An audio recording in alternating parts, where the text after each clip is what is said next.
Imagine reaching the top of the world, only to find that the view doesn't change how you feel inside. You have the career, the status, and the validation, yet there is a persistent, quiet sense that something is missing. This tension isn't a product of the modern age.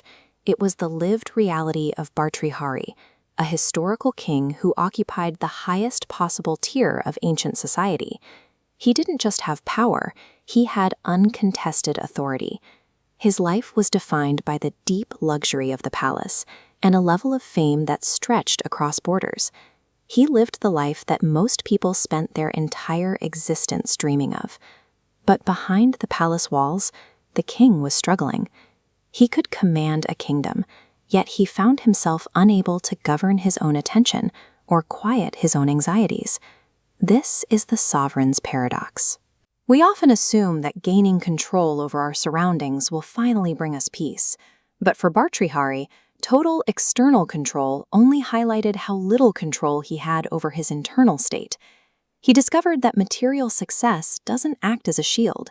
Instead, it can actually make internal turmoil feel louder because there are no more external goals left to distract you from yourself.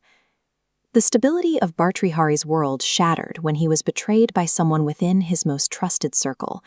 It wasn't just a personal slight, it was a total breakdown of the loyalty his life was built on. In a monarchy, a breach of trust at the top creates immediate political instability. The betrayal didn't just hurt his feelings, it threatened the very foundation of his empire. In the aftermath, the king realized that the human connections he had relied on for security were inherently fragile. The realization was physically and mentally exhausting. The palace, once a symbol of achievement, began to feel like a paranoid cage. Every interaction was now a puzzle of manipulation and hidden motives. He saw that as long as his well-being depended on the behavior of others, he would never truly be secure. Power was a liability because it relied on variables he could not personally govern. Bharthari treated his life as a logical trade-off, weighing his complex reign against reclaiming his focus. The cost of being king was constant maneuvering and performing a role that eroded his identity. He contrasted this with monastic life, a clarity requiring no one's permission. He chose to walk away. He removed his crown, left his royal robes behind, and stepped out of the palace gates to head toward the forest. His journey wasn't an immediate success. It was an evolution that moved through stages of profound grief and disillusionment before finally settling into a focused search for a different kind of truth. He concluded that true freedom isn't found in the ability to command other people, but in the choice to stop caring about the outcomes those people control. By the end of his journey, Bharthari had developed a mind that was no longer at war with itself. He had found a stability that the resources of a kingdom could never buy. We don't have to follow him into the forest to benefit from this perspective. The logic he used to reclaim his mind is applicable even if you have no intention of leaving your life behind. We can look at his transition from king to seeker as a practical psychological shift, one that helps us navigate the complexities of our own world.